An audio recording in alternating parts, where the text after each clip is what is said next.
Shane, what looks to be the game of the weekend in the SEC, Mississippi State traveling down to LSU. Let's talk some Bulldog football here.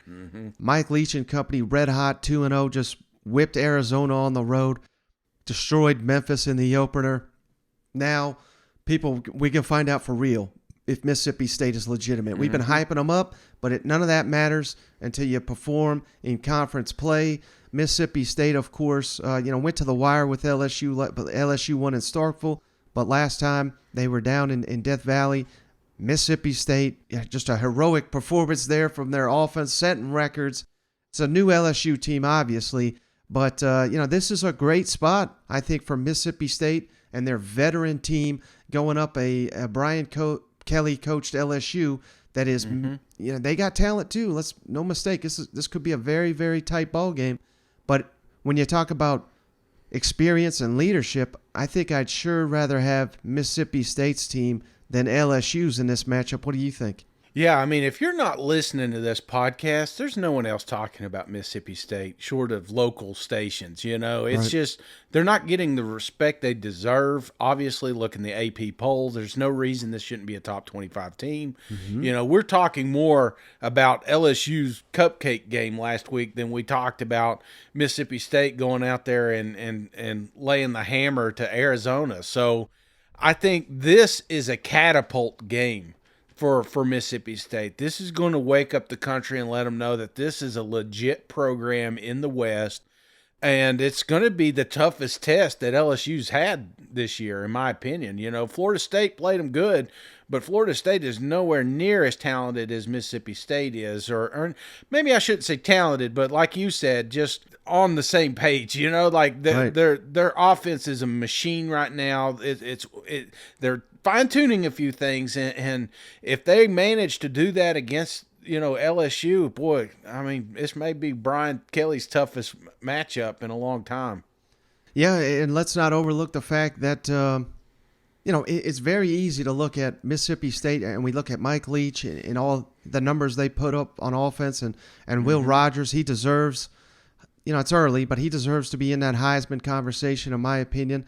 But really, the difference maker, as far as Mississippi State can go, and I know you love talking defense too, Zach Arnett in his 3-3-5, that is going to be critical in this game, corralling Jaden Daniels and his dynamic ability to run and pass for the LSU Tigers.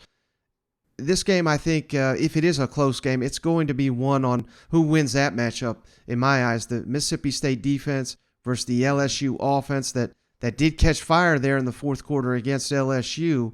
Which one of those, the Mississippi State defense or LSU offense, which do you think will have the advantage in this ball game? No, I think the advantage right now is Mississippi State, and and the reason I say that is just the weapon, like the kid they went against last week. Nobody really watched that game, but he was very dynamic. He very mobile. I mean, similar to what LSU's going to do back there at quarterback. So I mean, you're kind of bleeding into the third week with that one. That's just my thought. I don't know, man. And again, it's Mississippi State mentality. I think there's a lot of people that could easily overlook the Bulldogs because it is just Mississippi State. And, does LSU do that? I know there's a lot of fans doing that right now. I mean, it's clearly online. They don't think this is going to be a game. This is a redemption game for Kelly. So I want to spin this thing back around on you, Mike, because I'm more curious. Is this a must win? Not a must win. Is this bigger for Kelly to win, or would it be bigger if Kelly lost this thing? I think it's bigger if he loses it, Shane, because I don't care who Mississippi State's got at quarterback or coach or how good they are. LSU fans expect to win this ball game, even if Mississippi State's ranked, and hell, we know they deserve to be ranked, but they're not.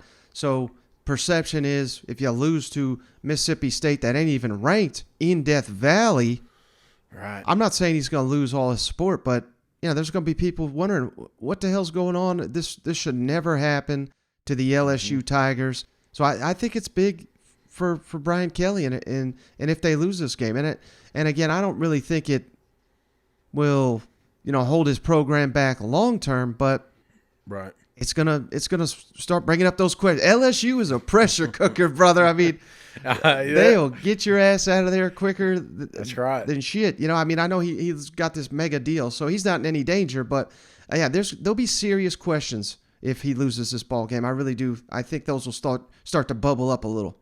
Absolutely. I bet they're offering Nick Saban every offseason, just for the hell of it. Just shoot him an email that he won't read, just see him.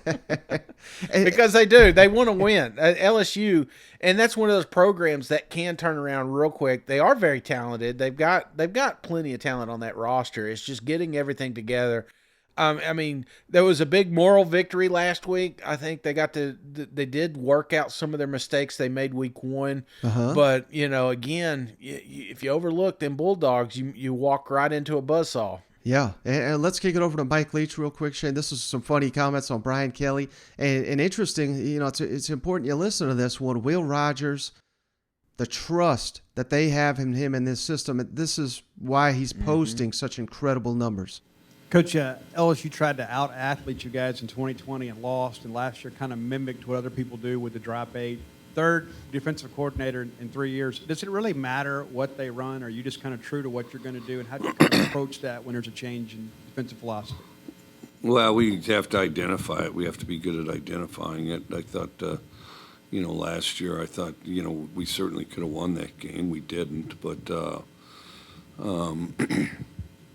biggest thing is react and respond to what they do. But, just keep executing what you do is the most important thing. So I think you want to identify it. You want to kind of pinpoint your package around what you think will be best. And then you, no matter what happens, execute. Whether you pick the perfect play or not, if you execute it, you still got a chance. New head coach at LSU, obviously Brian Kelly. What do you think of his resume, of him as a coach, and what's your relationship kind of like with him? I've known him from a distance for a long time. I was in small college the same time he was, so I've always liked him. He's a guy that takes the X's and O's seriously. He's not in this business. There's a few sweater wearers. They just want to wear the sweater and point various directions and things like that, and then just kind of a PR figure. But he's not that. He's always been in the thick of it and always a very knowledgeable X and O guy. So I've always liked him. Mike, going back to that the fourth down play that Will had that touchdown to Austin, Will had kind of said that originally you were trying to draw Arizona off sides, and then he made the switch at the line or called the play at the line. I guess what did he see on that play pre-snap, and how much confidence do you have with him to make a call like that in a big situation? We let him do it quite a bit. And then the other thing is, kind of depends what they give you. I mean, sometimes you've got something that looks pretty good, and sometimes you don't. And you have to be able to react quickly to it. So I can't say we'd always do it, but in that situation, you guys would be raising hell if we hadn't gotten it, but we did. So, I think that you want something where, you're not just kind of in the rhythm of making a good play, but you kind of see something positive, whether it's space or leverage or numbers or something that you can jump on quick. And if you don't, then you're better off kicking it or calling a timeout. Bryce said, hey, turning the page here to LSU. Good news here, because John Emery, running back one, coming off his academic suspension.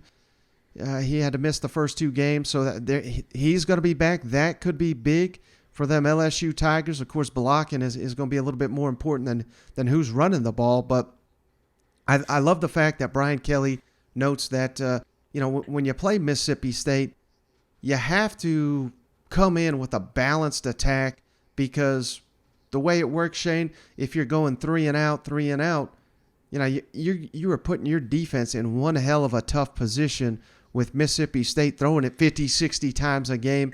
So, you almost have to plan your offense for how they're going to defend this unique, what he calls almost a triple option offense, but it's obviously much different. It's triple option of passing offense, but these two coaches have never gone head to head, Shane. So I'm just kind of fascinated to see how this matchup plays out. You know what?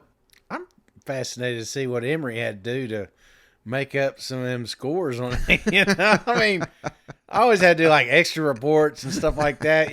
I remember one time we went to a museum, some museum or something like that, and I had to sit through this whole 2-hour thing, and I'm questioning myself, like, is it really worth the 5 points?